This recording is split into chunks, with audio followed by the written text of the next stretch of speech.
Good evening, folks. Evening. Welcome to everyone who's here face-to-face on Louisville Presbyterian Theological Seminary's campus, and welcome to, it looks like a couple dozen folks at least, and those who are still coming, who are online joining us tonight for our Greehoe Lecture.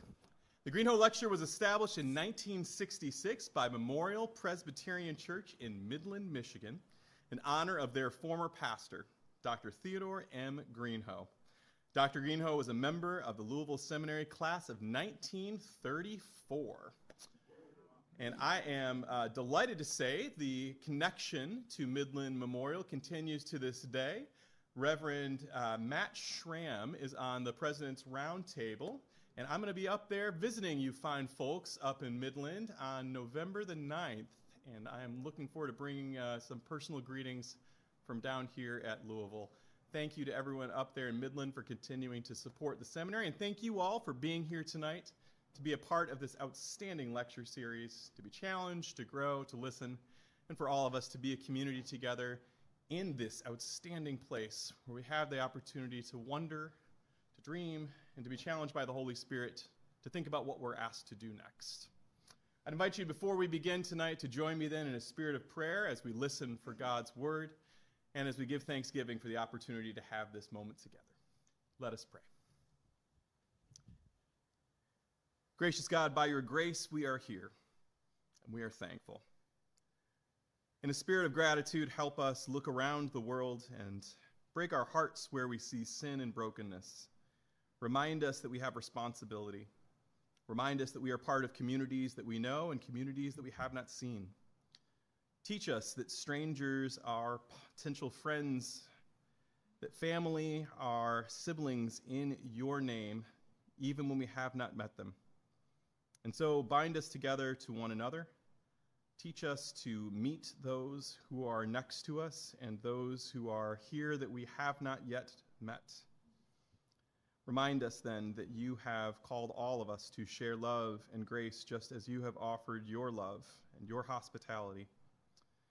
And as we do these things, give us a sense of patience, hope, and trust in knowing that you are binding us together in a faith that goes beyond our inability and provides for us through your gifts, and certainly the hope that you have in us that your kingdom will be possible, and that all things, even peace in a broken world, can be achieved. Therefore, bless us tonight in the words that we hear through Dr. Smith, and the hope that we have in community.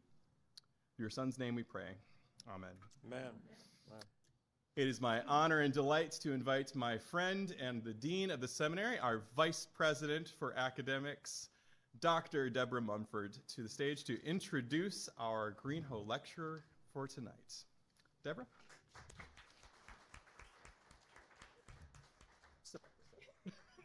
We can dance. Good evening. Good evening. Just a reminder, at the beginning, Dr. Smith will lecture for about 45 to 50 minutes, and then we'll have about 15 to 20 minutes at the end for questions. So if something comes up, don't lose it. We're going to have time for you to ask your question. So it is my pleasure and privilege to introduce Dr. R. Drew Smith. He is a political scientist, a clergyman, whose leadership and scholarship have been positioned at the intersections of faith, social witness, and community engagement. He is focused on public sector and faith sector responses to spiritual, social development, economic, educational, racial justice, and public health urgencies facing urban communities across the United States and in several African contexts. He has earned his Bachelor of Science degree in Education from Indiana University, a Master of Divinity from Yale Divinity School, and an MA and PhD in Political Science from Yale University. He's published widely on religion and public life, having edited 11 books, and having served as guest editor of 5 special themed issues of academic journals. He's also published more than 90 articles, chapters, essays, and research reports. Key aspects of his research have been generously supported by funders such as Pew Charitable Trust, Annie E. Casey Foundation, Henry Luce Foundation, and the Ford Foundation. Currently, Dr. Smith is the Henry L. Hillman Professor of Urban Ministry at Pittsburgh Theological Seminary, and also served as director of its Metro Urban Institute. He currently serves as well, he's a busy guy, as a visiting research professor in the Institute of Gender Studies at the University of South Africa. In addition, he is co-convener of the Transatlantic Roundtable on Religion and Race, a network of scholars and community leaders focusing on the intersections of religion, race, and social life across the transatlantic region. He held faculty appointments previously at Indiana University, Butler University, and held visiting faculty appointments at Case Western Reserve University, the University of Virginia, Emory University, and as a Fulbright professor of the University of Pretoria in South Africa. He was ordained within the Baptist denomination in 1988 and has ministered in multiple capacities and in numerous contexts, including the ministry staff of congregations in Harlem, New York, Hartford, Connecticut, Trenton, New Jersey, and as co-pastor of congregations in Indianapolis. He's received many honors and awards for his academic leadership, including selection in 2002 as an Emerging Leaders Fellow by Duke University, University of Cape Town Program in Leadership and Public Values, and selection in 2008 by the Governor of Indiana for the Governor's Black Expo Leadership Award. In addition, he was a 2012 recipient of Louisville Institute Project Grant for Researchers. All right. That's good, right? Excellent. So let us give a warm Louisville Seminary welcome to our lecturer for this evening, Dr. R. Drew Smith, who will be lecturing on When Place Disappears, the Urban Poor and Social Transience in Church Remoteness. Let us welcome him. Thanks, Deborah.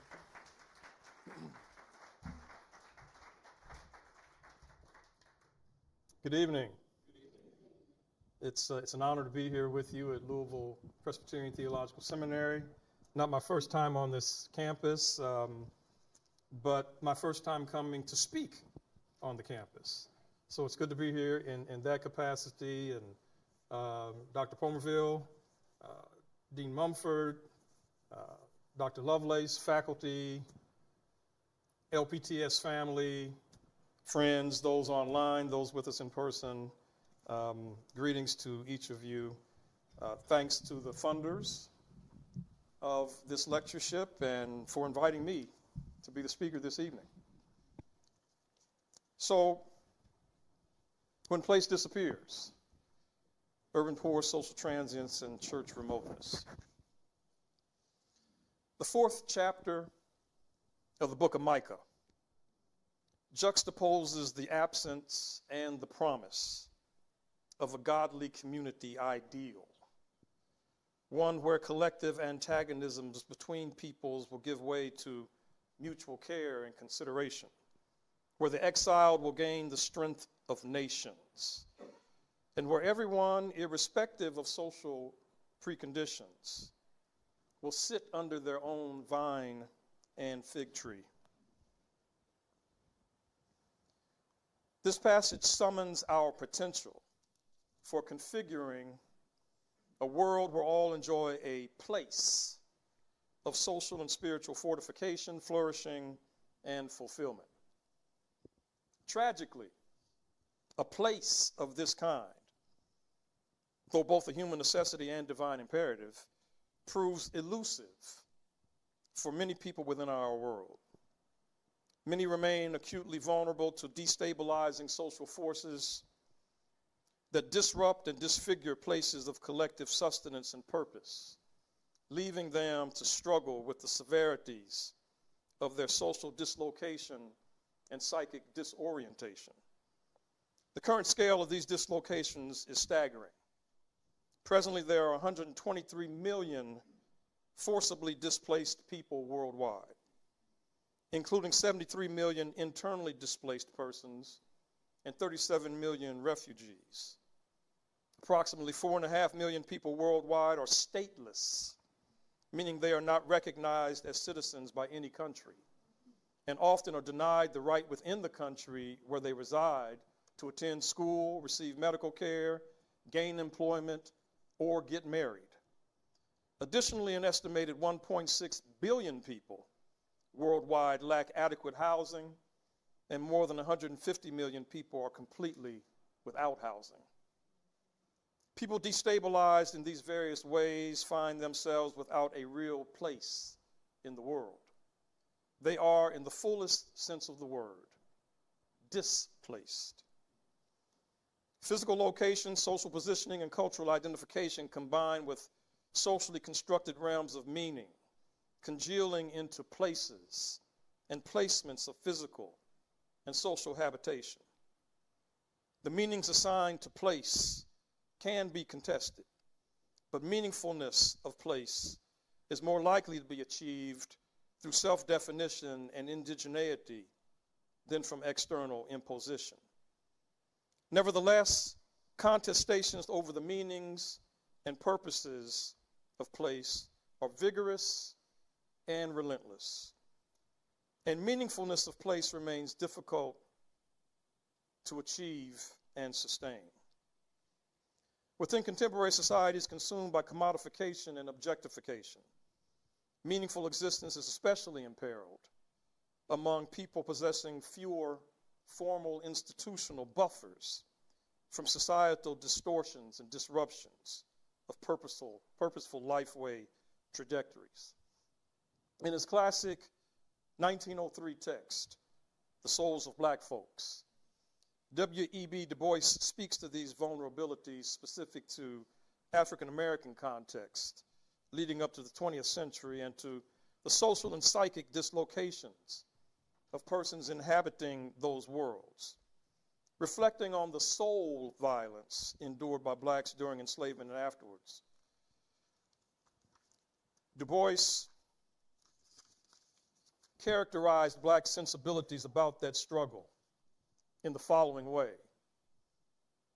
Quote, "In those somber forests of his striving, his own soul rose before him, and he saw himself and began to have a dim feeling that to attain his place in the world, he must be himself and not another."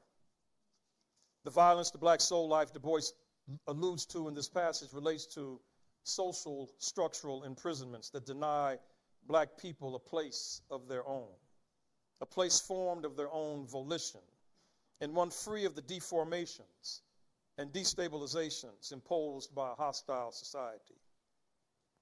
I view place and the right to a place of one's own as a social and spiritual necessity as well as a moral and theological imperative. Du Bois's reflections on soul life pioneered much subsequent analysis of intersections between social, moral, and spiritual strivings for place. And more recently, there's been increasing concern with the theological implications of these intersections. But as noted in some theological circles, theological framings and analysis of human and social geographies have been impeded by blindnesses and what Willie James Jennings refers to as the diseased social imagination that have prevented discernment and acknowledgement of the deep theological architecture that patterned early modern visions of peoples, places, and societies. While Jennings points to racializations that have impaired theological vision, theologian John Inge is concerned with Western theology's overconsumptions of modernity and postmodernity critiques that have weakened the symbolic and cosmological significance of the material and social world and denuded the Christian story of its once strong rootage in place. Although denuded meaning within a secularizing world represents part of the challenge, the blindnesses and distortions of a racializing world present huge challenges as well, especially with respect to whose meanings gain recognition and respect within Western Christian thought and practice. Frequently, Western Christianity has proven indifferent to collective struggles and strivings for place in the world, especially those of groups and persons whose connections to place have been most threatened and tenuous, and whose social constructions of place have been most readily eradicated and erased. My focus is on residential displacements of the black urban poor, its attendant social and psychic disorientations, and urban poor strivings against exceptional societal resistance to their flourishing and wholeness. Viewing these as matters of great social, moral, and spiritual urgency, the lecture also draws attention to levels of church responsiveness to these urgencies, exploring the extent to which churches resource urban poor people's social and spiritual pursuits of meaningful place, or instead leave them to discern those pathways by themselves. I examine black neighborhood and community development in Pittsburgh as a particularly poignant example of urban patterns of displacement and disinvestment that have disfigured and devoured urban social landscapes. Pittsburgh also graphically reveals the contradictions within what often have been the racializations of this distorted developmentalism within urban America. On the one hand, Pittsburgh has been hailed by The Economist magazine in 2009 and by Forbes magazine in 2010 as, quote, the most livable city in the continental United States. But on the other hand, its 21st century characterizations as the worst city to live in for black women and for black professionals makes clear that its developmentalism remains aligned with its 1960s designation as, quote, one of the most segregated big cities in America. Developmental progress within Pittsburgh has been uneven, contradictory, and for many within its largely working poor population, unrelentingly burdensome and costly. There are social metrics that must be applied in assessing developmental progress, but there are also moral metrics. For example, how do egregious developmental inequities and injustices affect the collective strength of our civic spirit, the legitimacy accorded our political and economic systems, and the credibility of our proclaimed commitments to the common good? Also, what does it mean for American Christians to expend more energy and resources on ensuring our own privileged place in the world, including the facilities that house our ministry activities, than on aligning with the pursuits of place by the displaced multitudes populating the crumbling social landscape outside our church walls? I explore these social and moral metrics and the theological and praxeological implications for churches in the light of black historical dislocations at a city known for its physical bridges and its social balkanization. African Americans have resided at the intersection of the three rivers where the city of Pittsburgh would be established from the outset of the city's foundings, with blacks located in the Pittsburgh area from at least the late 1700s. Amongst the African American population present in those early years were many who were there as low-skilled workers, engaged mostly in farm labor, or as servants, working by the 1800s on the estates of wealthy whites. There also was a population of enslaved African Americans numbering 690 in 1790, in what was then a Pittsburgh district that included Westmoreland County. But with that number of enslaved persons reduced to zero by 1840 within the city of Pittsburgh and its then county, Allegheny.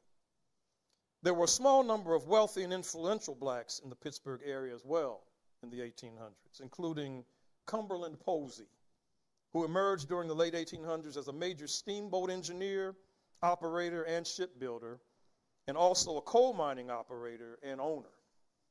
By the early 1900s, Posey had become the wealthiest black man in Pittsburgh, as writer Mark Whitaker notes, surpassing even the first generation of, in his term, Negroes who had emerged as commercial and community leaders in the decades before the Civil War. Pittsburgh's black population beginning in the mid-'80s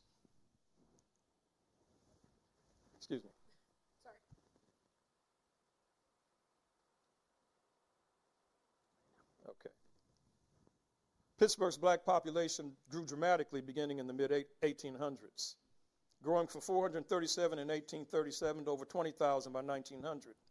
But most of that growth occurring between 1870 and 1900. This early growth was driven largely by black efforts through the mid-1800s to escape Southern enslavement, and by late 1800s, by employment possibilities in the emerging steel and iron industries. Another driver was the prospect of improved quality of life afforded by the urban North's educational and cultural sectors.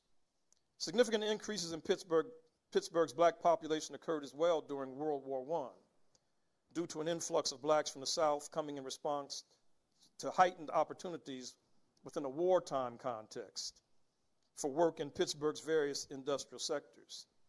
By 1920, blacks numbered 37,725 of Pittsburgh's population of 588,000 plus, increasing slightly to almost 55,000 of Pittsburgh's 1930 population of almost 670,000. Throughout the early decades of black residency in Pittsburgh, most blacks were consigned to a few neighborhoods where they lived in crowded, substandard housing. Almost half of the black population in the early 1900s was concentrated in 2 wards constituting the historic Hill District, wards 3 and 5, with 42% of the black population living in those wards in 1920 and 45% living there in 1930. The remaining black population resided in smaller numbers within neighborhoods throughout the Pittsburgh area. Although much of the black population lived in the Hill District itself was home to many ethnic whites, especially Italians and Jews, and to the vast majority of Pittsburgh's Jewish population during the first decades of the 20th century. Nevertheless, by the 1930s, blacks comprised 64% of the Upper Hill population, 56% of the Lower Hill population. Also during this time, the black population in Pittsburgh's commercially expanding East End neighborhood of East Liberty grew in 1930 to 20% of the neighborhood's population, while the black population of the Homewood neighborhood soared to 57%.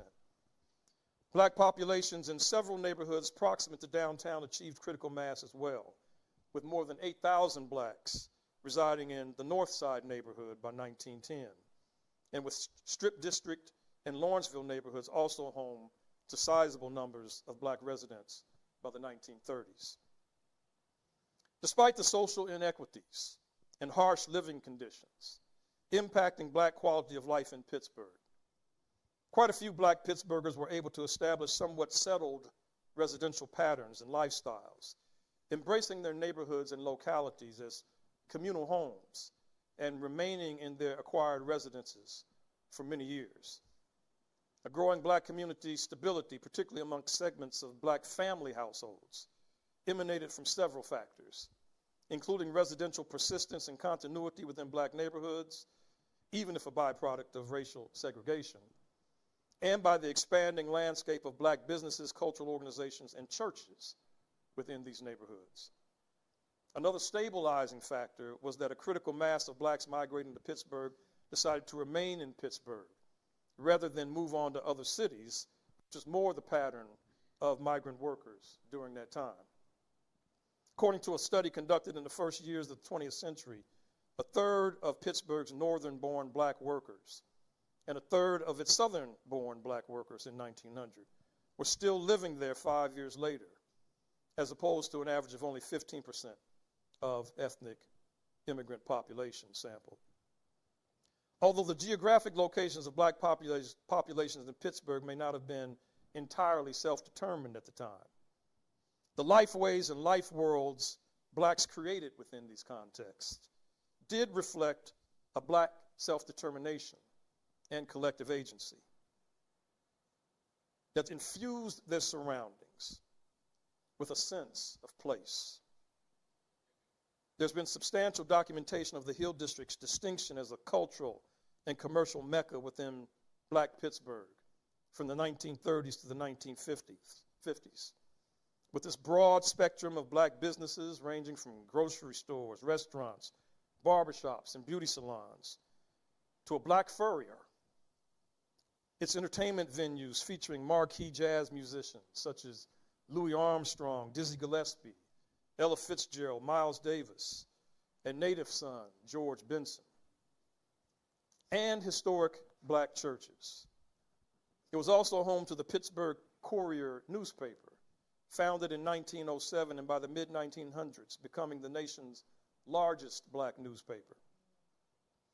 Black churches were institutional anchors, not only within the Hill District, but in each of the communities in which blacks resided within Pittsburgh. Pittsburgh's black churches were numerous and played an influential role within the black community, consolidating, resourcing, and reinforcing black communal life within a broader Pittsburgh context characterized by indifference or hostility toward black well-being.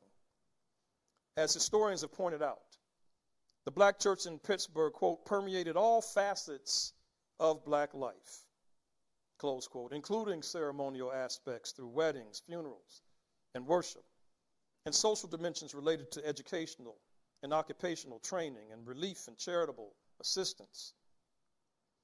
Quite a few black churches were organized during the 1800s and first decades of the 1900s as key institutions within black Pittsburgh neighborhoods.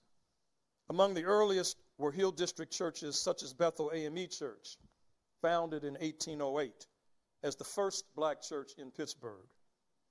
The Arthursville AME Church, founded circa 1820s. John Wesley AME Zion Church, founded in 1836.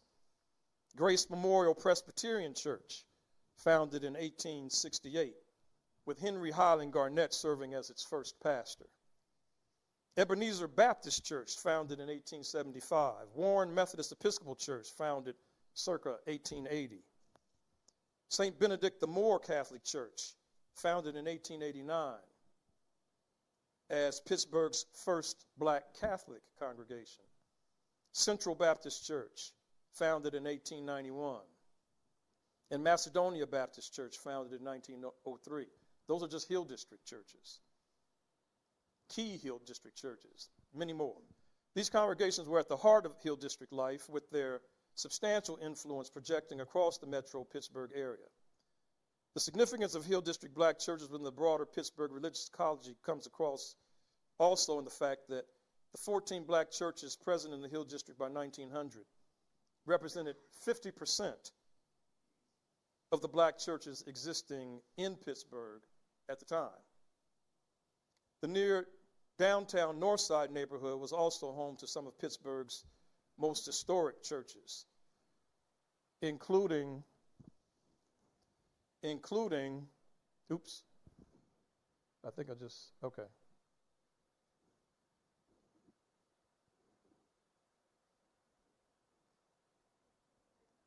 Okay, all right, I seem to have lost a slide there. Anyway, the near downtown Northside was home to some of Pittsburgh's most historic churches, including Brown Chapel AME, founded in 1827, and perhaps the second oldest AME church in Pittsburgh. Metropolitan Baptist Church, founded in 1850 and distinguished as the oldest black Baptist church in western Pennsylvania. The third oldest Baptist church in Pittsburgh after Homewood's Metropolitan and the Hill District's Ebenezer was Tabernacle Baptist Church, founded in the Northside neighborhood in 1874. Soon afterwards, in 1882, the Shiloh Baptist Church was organized. Strategic churches established in the early 1900s included Bidwell Presbyterian Church in 1914 and Charles Street Mission of the Methodist Episcopal Church in 1921. Important black churches were emerging across town during this period as well in Pittsburgh's rapidly developing East End. Early black population growth in the East Liberty neighborhood, for example, was accompanied by the establishment of strategic black churches such as St. James AME Church, founded in 1866. Second Baptist Church of the East End, founded in 1885. Robin Street Baptist Church, founded in 1895, and more. There was a wave of black church expansion across Pittsburgh during the first half of the 20th century as well. with black congregations in the city increasing from 27 in 1910 to 56 in 1930 to 200 in 1958. The scale of this multiplication of black churches was said to have been the largest per capita growth in congregations within Pittsburgh between the years 1930 to 1960. Moreover, Pittsburgh's black churches were well attended, with black church membership and attendance at the time reported to be proportionally greater in some Pittsburgh neighborhoods than in the United States as a whole. This growth of black population and black churches in Pittsburgh was accompanied throughout the 1900s by greater social diversity within Pittsburgh's black population. Increased black demographic difference and complexity brought with it, though, social tensions, including between northern-born and southern-born black Pittsburghers, and tensions as well from increased social divergences between lower and higher social status blacks. These regional and class differences signaled the beginnings of significant fracturings of black neighborhoods. A context where black regional and class tensions manifested was, in fact, within Pittsburgh's black religious sector, where well-established black churches, including many of the oldest and largest congregations that I just mentioned, often diverged in their social vision and religious doctrines from newer and less resourceful congregations and from a variety of active black sectarian groups in Pittsburgh, such as the Moorish Science Temple and Nation of Islam. Ideological and doctrinal divisions often paralleled color and class divisions within these contexts, with some of the more prominent black churches viewed as elitist and as drawing, quote, a color line which disfavored darker-skinned blacks. This was reflective of a broader distancing between the black working-class majority of Pittsburgh and an expanding segment of middle-class black professionals and business persons. Social divergences between the black majority and the rest of Pittsburgh's population across all racial, ethnic, and class lines have remained pronounced. The problem of the black poor's isolation and dispossession dramatically worsened, however, as low-skilled work disappeared by the mid-1900s, and with the surge of white flight, middle-class black flight, and overall resource flight from what were once racially and economically diverse or diversifying neighborhoods. With respect to factors contributing to marginalization of the black poor and overall black neighborhood stability, intra-racial black fractures did not impact this nearly as much as did patterns of white flight, mainstream disinvestment, and redevelopment upheavals.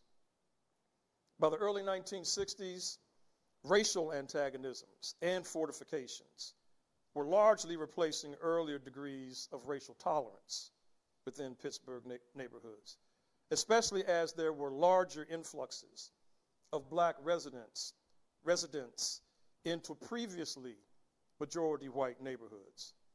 The seeds of these racial tensions were to be found in Pittsburgh's long-standing racial and ethnic siloing, and in a larger class-based neighborhood protectionism, with both dynamics limiting external encroachments into some neighborhoods as threats to what were perceived to be acceptable racial, ethnic, and class balances.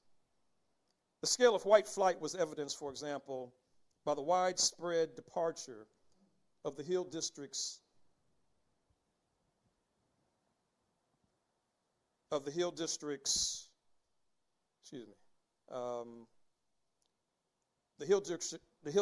Jewish population by the mid-1900s, which declined from being the neighborhood where Pittsburgh's Jewish population overwhelmingly resided in the early 1900s, to one where only 11,000 of the city's 53,000 Jews resided by 1938, and where almost none resided by the 1960s.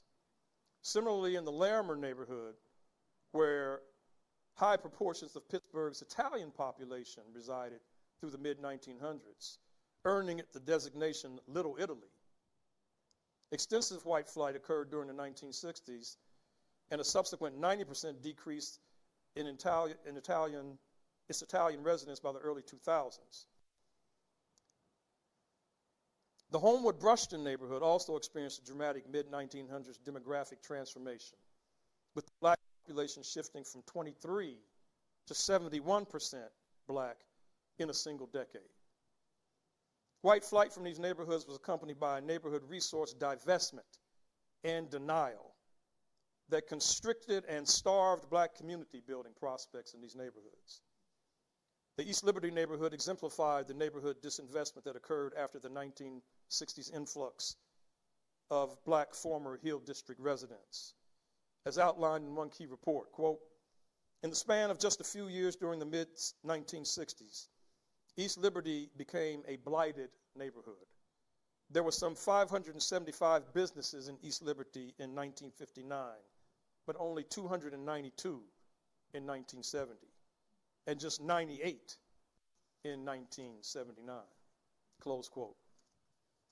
Meanwhile, as black businesses began to form in this vacuum and to gain support from pre-existing and incoming black populations, such as in transforming neighborhoods such as East Liberty, black efforts to solidify these entrepreneurial initiatives and other organizational and social service initiatives were thwarted by their inability to get government agencies to respond to their needs, especially in the form of resource inputs. In addition to black neighborhood impairments resulting from divestment, there also were the devastations caused by massive and widespread demolition and displacement connected to mid-1900s urban redevelopment.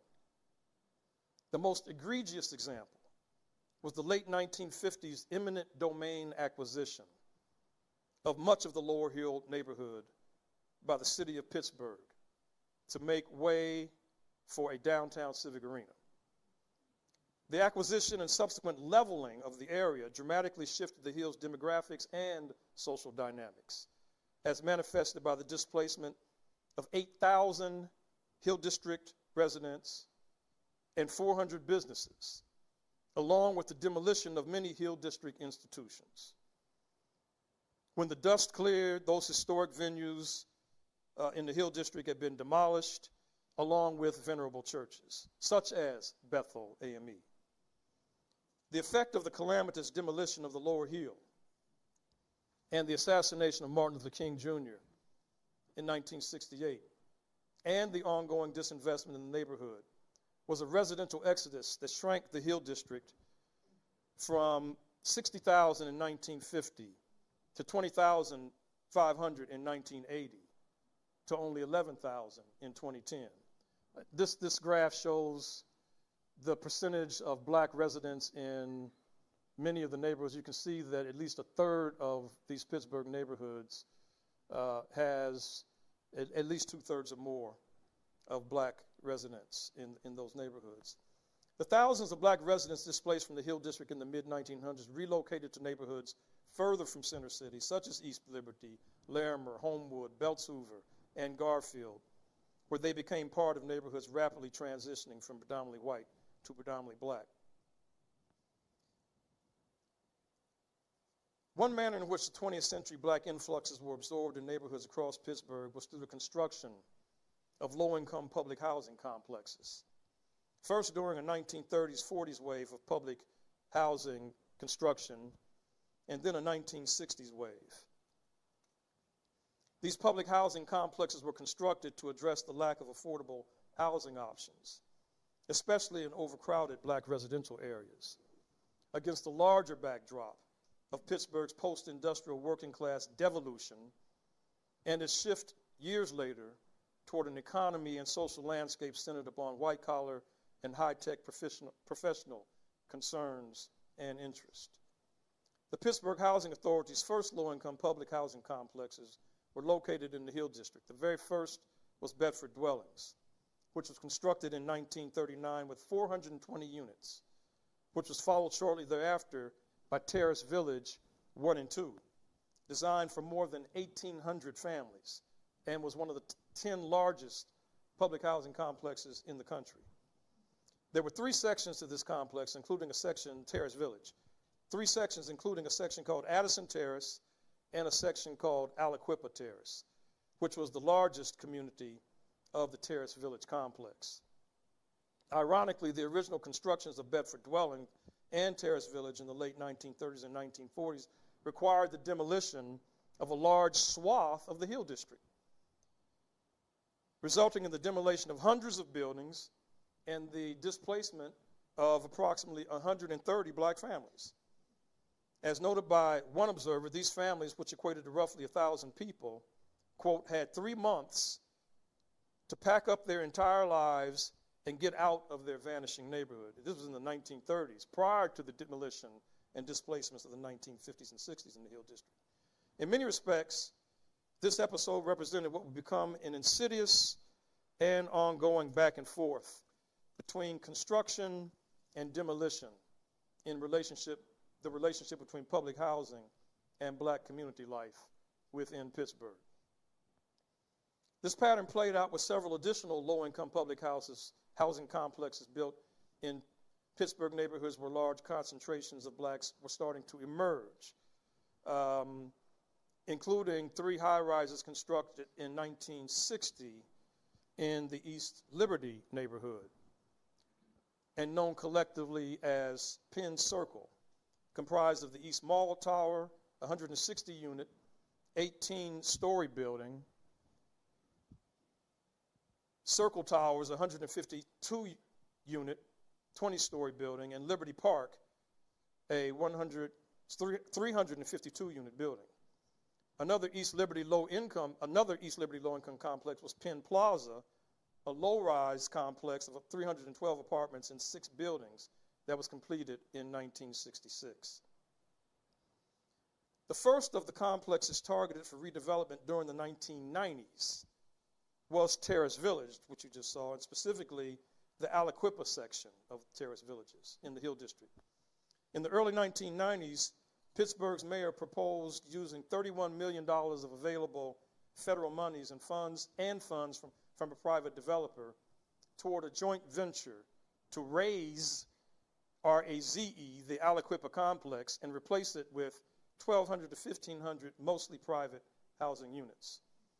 Aliquippa residents were pushing for the complex to be refurbished rather than demolished, and mobilized against the mayor's proposal, which led to months of disputes. And shortly thereafter, Aliquippa residents acceded to a deal between the Pittsburgh Housing Authority and a Boston developer to demolish much of the complex and replace it with 2 phases of mixed income housing in what would be a renamed community, Oak Hill. The first phase of construction and reconstruction began in 1998 and was to include 500 public units and 350 market rate units. A subsequent second phase was to include 200 public units and 325 market rate units. What actually took place was the construction of 639 phase 1 units, 70% of which were low income, and an extended battle with the developer and University of Pittsburgh over 12 of the 20 acres of the land on which the second phase units were to be built. The Housing Authority decided in favor of the university in 2007, and the university executed a long envisioned plan to build a sports complex for its soccer and baseball programs.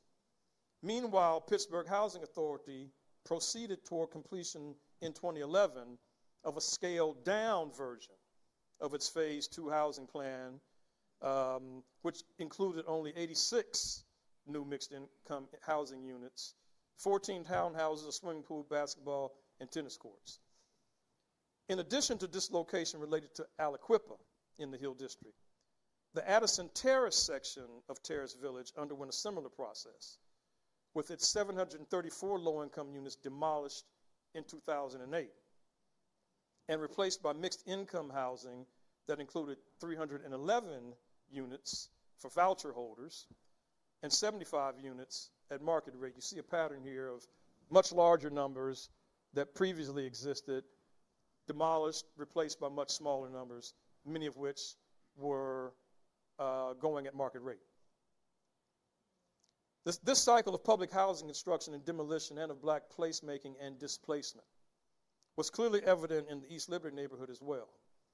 East Liberty's early 20th century development into a cultural hub for ethnic migrants in Pittsburgh's East End and as a growing commercial zone alternative to downtown made it attractive to mid-20th century urban redevelopment parties interested in greater maximization of its cultural and commercial potential, as would become true of Pittsburgh's North Side neighborhood and for similar reasons. East Liberty was attractive as well to displaced Hill District residents because of the proximities it afforded to culture, commerce, and to their former Hill District and downtown area. But as black residents moved into the Hill District in greater numbers, whites moved out, taking resources with them, leaving behind an economically declining landscape ripe for eventual urban redevelopment. An initial step in East Liberty's management of neighborhood change had been the construction of those low-income public housing complexes that I mentioned. But these public housing complexes became viewed by the 1990s as impediments to neighborhood growth and development. 30 years later, impediments. These towers were replaced, including the East Mall Tower, replaced by a Target store, among other commercial establishments, and by 16 three-story row houses containing 124 units of mixed income housing, including a portion of government subsidized units. The Penn Plaza was replaced by a Whole Foods store and other commercial and office spaces. In the process of these East Liberty public housing demolitions and of other demolition activities related to East Liberty redevelopment, thousands of black residents and dozens of black businesses and organizations were displaced. Black residents in other East End neighborhoods would suffer similar fates. In justifying these demolitions and displacements within black neighborhoods across Pittsburgh, urban planners were quick to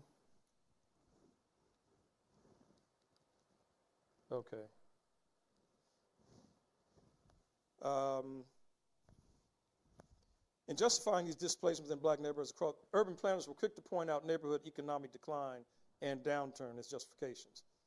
With Pittsburgh's economy repositioning toward a knowledge and high-tech economy after the mid-20th century collapse of the steel industry, increasingly black neighborhoods became highly desirable for gentrification. It remains unclear where many of these low-income residents who were displaced by public housing demolition ultimately landed, including seniors dependent on social services and children whose education may have been interrupted. Some displaced public housing residents may even have lost the vouchers they received toward alternative housing. What is clear, though, is that low-income black Pittsburghers have borne the brunt of Pittsburgh's urban redevelopment disruptions. I want to turn attention more specifically to churches, where and when they enter some of this. These topsy-turvy processes of black settlement, dispossession, and dislocation have frustrated black social hopes for securing a place of their own within Pittsburgh, leaving black people and black communities instead fractured, divided, and marginalized. This was yet another season and setting where too many black people have been left feeling, as in the words of an old Negro spiritual, like a motherless child, a long ways from home. But indeed, the black faith sector was ever present throughout these ordeals, anchoring black community processes within Pittsburgh, especially throughout the initial community building era leading up to the early to mid-1900s. Nevertheless, while black churches endured and sometimes thrived, the neighborhoods and communities they were a part of often struggled to survive. Black Pittsburgh churches have offered very little fortification against the redevelopment tides sweeping across the city, proving largely unable to fend off these forces of temporal dislocation or to construct worlds of social meaning to replace what black people have been socially denied. Smaller churches certainly were limited in what they could do. But even the larger black churches provided their neighborhoods with very little defense against the disorienting and destabilizing effects of redevelopment. Urban historians Michael Weber and others argue, for example, that continuous in-migrations and out-migrations of black neighborhood residents undermined black institutional and community stability, including for religious organizations, fraternal organizations, which were incapable of dealing with the needs of the constantly growing and changing population. Being able to maintain viable and effective congregational ministries certainly was one stream of concern for black churches in the face of neighborhood instabilities. Firstly, the viability was threatened in other ways by redevelopment, particularly as well. Firstly, churches were vulnerable to the same possibilities of demolition engulfing black churches. And you'll see the demolition taking place there in 1957 of Bethel AME. This was realized first in the case of Pittsburgh's oldest church, Bethel AME. At the time, the congregation possessed a membership of 3,000 persons, and the building appraised at $745,000 in 1957 dollars. They received from the city, through the eminent domain acquisition, only $233,000 for their property, which they used to build a smaller church facility further up the hill. Secondly, the viability and impact of black churches has been eroded through declines in membership size and in resources. As black neighborhood contexts have been fragmented, their residents scattered and their demographics transformed. Black congregations have found themselves operating within neighborhood contexts with larger pre-existing or incoming white populations, or neighborhoods with larger numbers of lower income and non-church going black residents. Both of these factors have led some black congregations to seek more favorable demographic situations in other neighborhoods, relocation. For example, Second Baptist Church of the East End, which was founded in East Liberty in 1885, moved to Homewood, the Homewood neighborhood, in 1957 and became Corone Baptist Church. Also, the Northside Shiloh Baptist Church, founded in 1882, relocated through a merger with Community Baptist Church in Homewood in 1963. Homewood was becoming much more of a center of black life than the East Liberty or Northside neighborhoods where they were originally located, these churches founded. So the distance between churches and low-income residents within black neighborhood context is also discerned from 2021 survey data of 300 Pittsburgh low-income public housing residents gathered as part of my current research on neighborhood change in Pittsburgh. The data shows 75% of these residents in the Hill District, Homewood, and Northside neighborhoods were not members of any church or religious organization, and 70% had not attended a religious service more than a few times during the previous year. Fully 50% of these respondents indicated they had not attended any religious service at all the previous year. Clearly, there's a significant interactional distance between these public housing residents and churches within these neighborhoods. Social distance between churches and low-income residents also has been demonstrated through the modest amount of public policy and political advocacy attention Pittsburgh clergy have given to community disruptions and residential dislocations among the black poor. There have been a few notable examples of such advocacy, including the 1960s activism by Bidwell Presbyterian Church pastor James Jimmy Joe Robinson in response to highway construction that leveled part of the North Side's Manchester area where there was a heavy concentration of black residents. There's been high-profile activism as well by Bethel AME Church's current pastor, Dale Snyder, who shortly after arriving as Bethel's pastor in 2019 launched an effort to negotiate reparations payments from the city of Pittsburgh and the Sports and Exhibition Authority for their 1957 demolition of Bethel Church and acquisition of its land. This resulted in 2023 in a land use agreement with the city and the Pittsburgh Penguins organization, where 1.5 acres of land in Bethel's original Lower Hill neighborhood was given to Bethel for purposes of a development project the church is pursuing that would include 128 units of low and moderate income apartments and a child care and after-school facility. Still have to raise the money. Bethel's reparation activities and affordable housing development plans stand out within Pittsburgh, a city where few churches have taken steps to gain economic or social redress for aggrieved black communities, and where very few churches have engaged in the development of low-income and affordable housing. There are a few other churches in surrounding Pittsburgh towns, like in the Mon Valley and some other areas where there's been a little bit of construction of affordable housing by churches, and mostly mixed income housing by churches as well. Generally, though, Pittsburgh church activism related to black neighborhood dislocation and social grievances has been folded into racial justice activism connected to broader mobilizations, including the Civil Rights Movement and the Black Lives Matter movement. In conclusion, we need theologies and social narratives that relay the stories and experiences of restive urban populations, render their grievances conceptually accessible, and reimagine and reframe community from their vantage point and in light of their existential imperatives. We need church ministries and praxis that address black urban poor social critiques and longings for a place in this world. The stories and grievances of restive urban dwellers cry out from the ashes and remnants of their erased communities, but also from the communications of their hearts and souls, expressed in their own words and creative performances and collective actions. And if we listen closely enough, we may hear the voices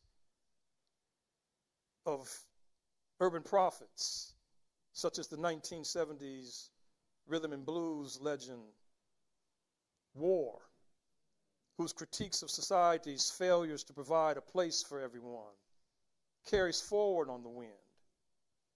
In the words of their song, they sang, "Wonder if I'll find paradise. Somewhere there's a home, sweet and nice. Wonder if I'll find happiness. Better give it up now, I guess. Don't you know that it's true that for me and for you, the world is a ghetto?" Those words challenge our abstracted civic enthusiasms and theological conceptions of community and need to provoke our churches beyond complacency and complicity toward aggressive forces draining the life from black urban poor communities. And if we listen closely, we may hear that biblical prophet, Micah, as well, who speaks of a day where God's law and purposes will be established and exalted above the hills. Peoples will stream there, and God will teach us his ways so that we walk in his paths. In that place, God will judge between many peoples and settle many disputes, and everyone will sit under their own vine and under their own fig tree, and no one will make them afraid, for the Lord Almighty has spoken. May it be so. Amen. Let us thank Dr. Smith. All right. So now's the time for questions. So there's a microphone right over on that side, and I'll come around on this side with questions.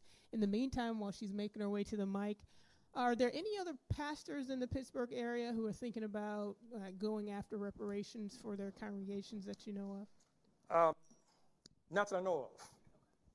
The Bethel The Bethel initiative was really specific to Bethel AME. Clearly, it was a high-profile and ready-made case and resulted in action.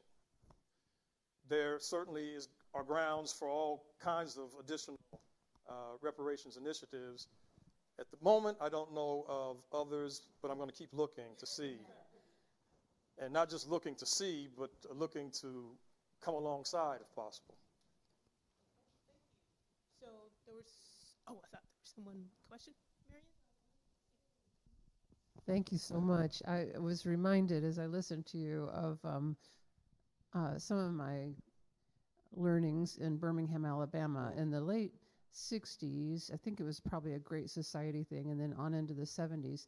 Some of the federal grants that cities could use for development were tied to a citizens' participation provision, that you weren't going to get that money if there wasn't evidence that you had really tried to connect with neighborhoods and let neighborhoods define themselves and elect their own leaders. I don't know how many cities took that seriously, but Birmingham, Alabama did. Did you ever find any evidence of that having an impact? In Pittsburgh.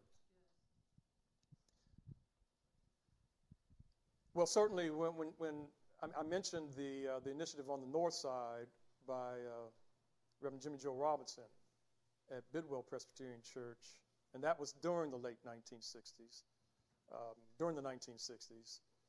And he was a great community organizer, deeply rooted in Pittsburgh, former Pittsburgh Steeler. Great civil rights movement activist, good connectivities. And Bidwell Presbyterian was organically connected to the black community. So clearly in that instance, there was some significant community organizing going on. During the civil rights movement, in the Hill District, significant community organizing going on by black clergy connected to civil rights movement activism that unfortunately was completely disrupted by the assassination of Dr. King and the subsequent riots that resulted in even greater damage, well, additional damage to the Hill District, and took the wind out of the sails of a lot of the community organizing. The Black Lives Matter movement activities in the recent years after the death of George Floyd, very organically connected, particularly the younger generation, activists in the Pittsburgh community. So there have been, and that activism, that the connectivities, especially with the Black Lives Matter movement,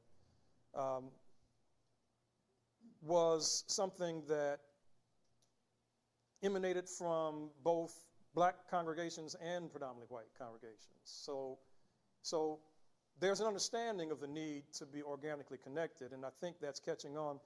But Pittsburgh has not necessarily been known for extensive levels of church-based community activism, not since the Civil Rights Movement. Black Lives Matter movement will get a reemergence. That there have been the East Liberty Development Initiative is another kind of church-based, largely church-based initiative where a lot of systematic work was being done to connect the faith sector with the community development activities going on in East Liberty, which have been extensive, obviously, over a 30, 40-year run. Systematic work, there have been some similar networks over on the north side, neighborhoods, and in the Hill District. So there are pockets, but part of the problem, I think, in Pittsburgh has been that Pittsburgh really continues to have a largely working class black population that's under-resourced in many ways and vulnerable in many ways, lacking some of the buffers that might help to shield activists from threats from outside their communities, but also to resource their work. I mean, it was this economy based around steel. Steel disappeared. The new economy is high tech. It's the meds, the eds, and UPMS is the largest employer in Pittsburgh, and I think even in Pittsburgh, certainly in in Pennsylvania, certainly in southwestern Pennsylvania. And it's also known for being anti-union amongst its workers. It did allow for unions amongst the white-collar workers, the management. But amongst the rank-and-file workers, they opposed unions. So obviously when you have a company town, and when you go back in history and think about the way that the steel industry was very resistant to unionization, to the point of violence inflicted by management on strikers in the Homestead riots back in the turn of the century, from 18th to 1900s. Company town that has not been a favorable climate for a lot of grassroots mobilization. You said UPMS? University of Pittsburgh Medical Center, UPMC, excuse me, Medical Center, UPMC. Other questions? As you mentioned, displacement and eminent domain, has any research been done about the effects of how the interstate system did the same thing in a lot of our urban areas? Absolutely. That totally destroyed thriving black neighborhoods just so they could put the interstate in? Has there been any research that you know of done, that the studies, as you've done in Pittsburgh, the effects of this displacement on these communities in our larger cities? Excellent question, thank you. And yes, it's a huge issue. I mentioned only one example, Pittsburgh's north side, where the construction of the I-279 spur leveled significant parts of that north side neighborhood. I grew up in a neighborhood in Indianapolis that was cut in half. I-70 was the neighborhood that cut my neighborhood, the Martindale-Brightwood neighborhood, in half. But I-65, that also goes through downtown Indianapolis, cut the historic Indiana Avenue neighborhood in half and leveled significant portions of those black neighborhoods. It's two of the most historic black neighborhoods in the city of Indianapolis. Some good research has been done on some articles, but it's a huge issue, and it's one I'm very interested in. So, yeah, I plan to really do more with that issue as well. But yeah, I think it's more article-based. I can't think at the moment of a singular book. Doesn't mean that they aren't out there. But there has been some good attention to that issue. And I think just a good scan of the literature right now would help identify quite a few pieces that would be of use to people interested in that issue. And there's a film documentary of urban renewal here in Louisville, how it impacted the Broadway neighborhood, floored it. Okay, other questions?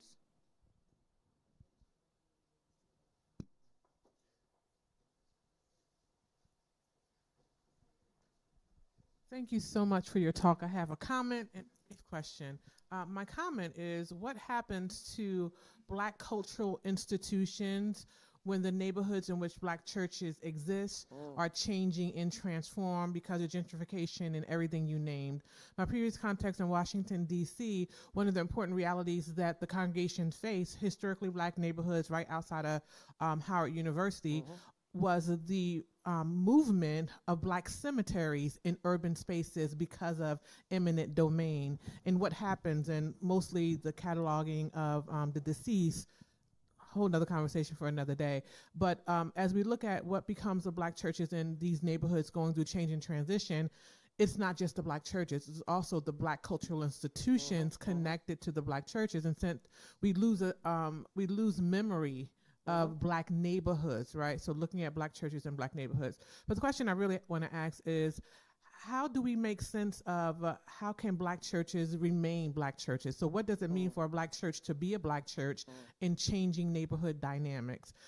You mentioned Henry Highland Garnett, 15th Street Presbyterian Church, where I pastor. The neighborhood is no longer predominantly African American, but the church is still committed to a black church missional witness. But on the High Holy Sundays, the visitors don't reflect the members who have historically been there. And so what does it mean for a black church to stay rooted in a neighborhood, although that neighborhood is no longer predominantly African American? Excellent question. And it's a very difficult and thorny issue that you raised there. So, yeah, there's been, in general, I'd say, the first thing I'd say, that in general, there's been a movement, a shift away from place-based ministry, impacting not only black congregations in demographically transitioning neighborhoods, but impacting urban congregations in general that are finding themselves in operating in social landscapes very different from the social landscape that existed when the church was founded in that particular neighborhood. And the first thing, one thing I'd say is that I commend the congregations that do remain anchored in those neighborhoods out of some sense of place-based ministry, even though it's not the same place anymore. I commend those churches that I'm interested in place-based ministry. I think there's something about that that's important, but I'm not saying that's the only way to conceive of faith community or cultural community, because it's a very different world that we inhabit. And community is formed and conceived of and framed along many sort of trajectories. Community is an identity. Social identity has become abstracted in all sorts of ways. A lot of our identifiers are very abstract, second or third level of abstraction in some respects. What does it even mean to be black? What does it mean to be mixed race? What does it mean to be Christian? What does it mean to be human? So we're struggling with how we conceive of identity. We struggle with how identity connects to place, or how identity connects to community defined in some other way. So I think the congregations have to struggle, and this is a really difficult piece for African American congregations that were founded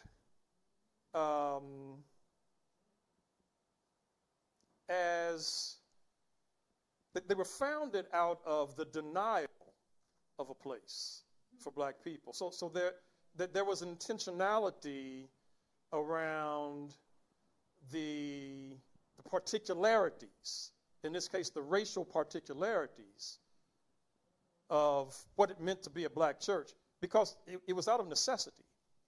Black people were being denied a place. Their identities were being constrained and constricted and impaired and truncated and distorted in all sorts of ways, and black people needed some place, some space where they could be affirmed along all those lines. And obviously that led to thriving congregational spaces and ministry spaces that were specifically tailored to that particular cultural affirmation and formation and development. But it's a new world now. Same questions that are being raised, for example, about HBCUs. Do HBCUs still play the same role that they once did, have the same necessity that they once had? I would argue that, especially in today's climate, they probably have an even greater role to play. And I'm very glad to see that that Mackenzie Scott has given now $80 million to HBCUs in the past months, that Arthur Blank gave $50 million to the HBCUs in Atlanta, and that there's still a good trickle of money coming out of the federal bank the federal coffers for HBCUs, not completely cut.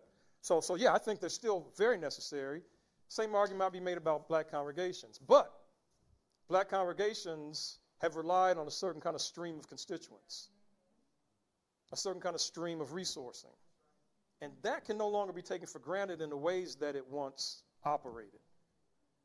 And you still have to have a place-based approach in some respects to your ministry, to your congregational ministry. You can't depend on people just tuning in by electronic means or commuting from the suburbs.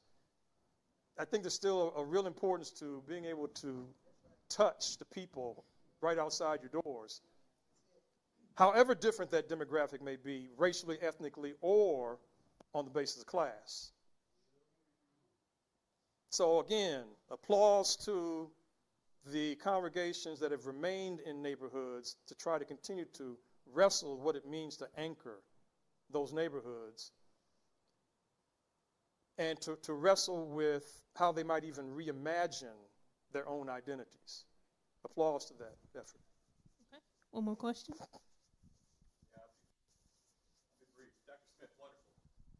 So good. We talked a little bit about this earlier today, but I'm going to stick with this identity connected to place and just think about our two institutions then too. And to all your friends from Pittsburgh Seminary who are watching right now, thinking about churches operating in different social landscapes than which they were founded in and this place-based ministries, but our two seminaries in particular, and as you're talking about the neighborhoods, I'd love to think about that because we have two seminaries that are in some very interesting locations. And what do we do with our place-based, where we are right now is not where we were in 1959. And certainly where Pittsburgh Seminary is right now has been changing rapidly. And I don't know what our responsibility is within that, especially as we're training folks who are thinking theologically to go into the world, but maybe speak to Pittsburgh's role lately or what that's looked like, or give us a word of challenge to send our students off into the world with something good. Absolutely. No, very, very important question, Andrew. Thanks for that question. And you're right. Our seminaries, how we think about the locations of our seminaries is a very important part of both seminaries' respective work right now. And Pittsburgh Seminary has had some rich responses to that struggle. One of which, I mean, we've got several outward-facing units at the seminary. I was brought in to replace the person who had been brought in as the founding urban ministry professor and the founding director of Metro Urban Institute. I was brought in that capacity, and so have been very involved with Metro Urban Institute over the years, including serving as the director for some period of that time.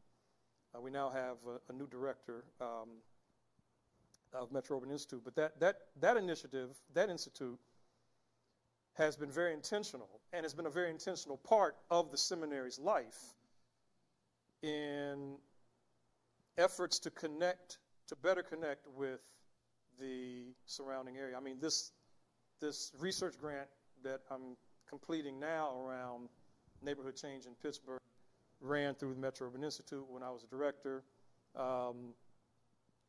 It's looking at some of the analytical issues, theoretical issues, doing empirical data gathering, some of which we've done in Metro Urban Institute over the years. So there's that dimension. My colleague, Dr. Peters, my predecessor, Dr. Peters, Presbyterian pastor, who, after he left Pittsburgh Seminary and came back to Pittsburgh, was also the interim pastor of Grace Memorial Presbyterian Church. But under his leadership, there was a very rich array of social service connectivity between Metro Urban Institute and neighborhoods in the community. He went out and found a lot of grant money that underwrote that. Metro Urban Institute now is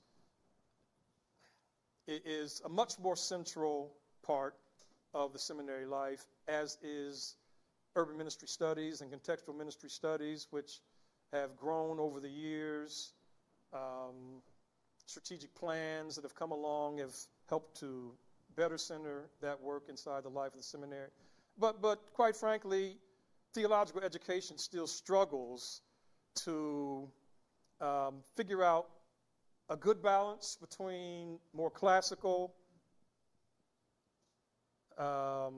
disciplines in theological education and more contextualized work, practical ministries, and those areas that have come along more lately, but I think are probably, well, I mean, I don't want to rank things, but I do want to say that I don't think we can do good theological education if we're not doing excellent work that's contextual, that places our theological, theoretical, intellectual conversations and our programmatic activities of seminaries in direct conversation and relationship with the places that we inhabit,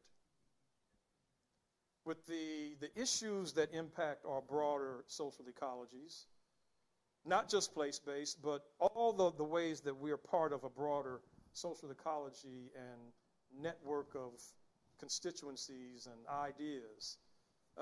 We've got to be well connected beyond the more insular tendencies that intellectuals have in general, not just theological education.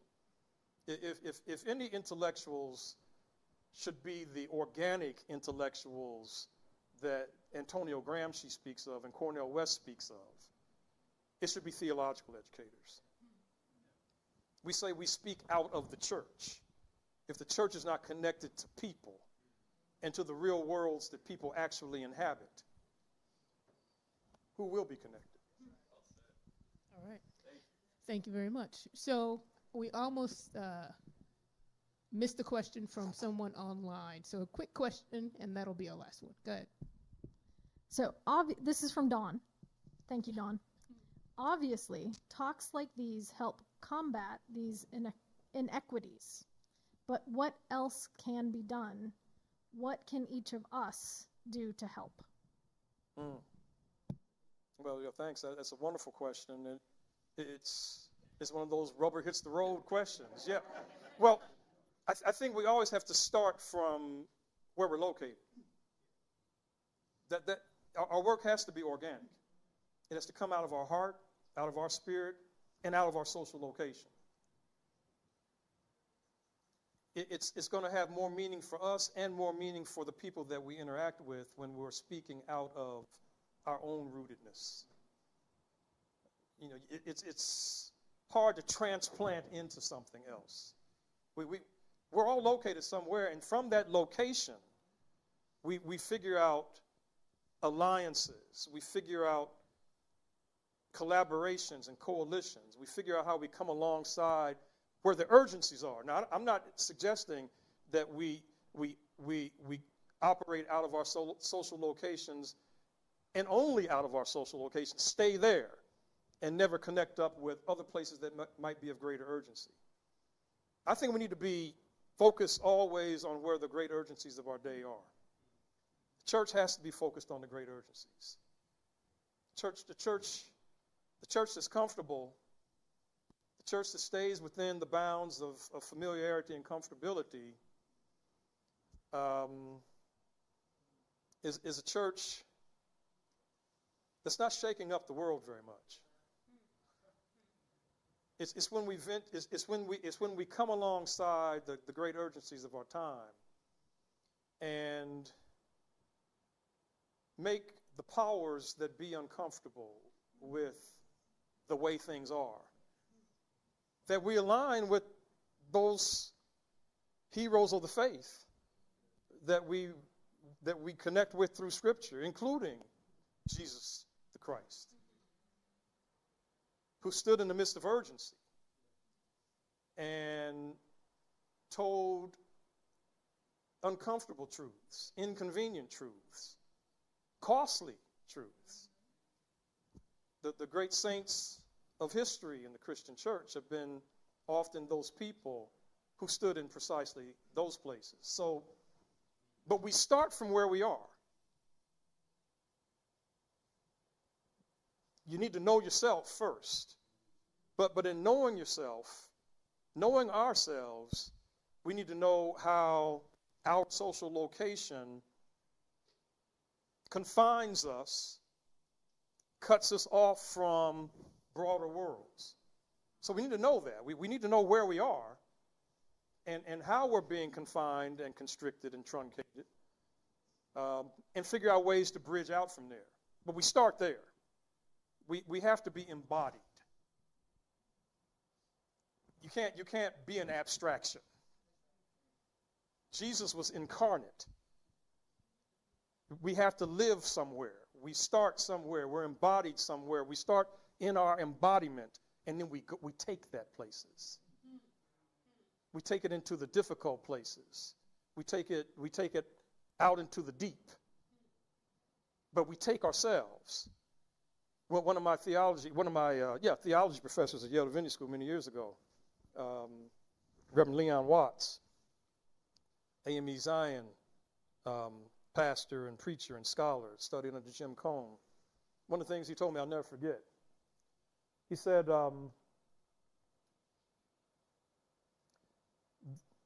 if you fail to bring yourself to the preaching task, you fail to bring the only thing that you really have to offer. People already know the Bible. You have to bring yourself to the task. And the same with theology, the same with everything we do in ministry, our thought and practice, everything we do. We bring ourselves, but we take who we are into the difficult places. That's where I think we need to be. Everybody can't go there. Jesus told the disciples, where I'm going, you can't go. You like to think you can go there. You can't go where I'm going. And we try. Some of us get a little closer than others, but we need to keep trying. Thank you so much, Dr. Smith.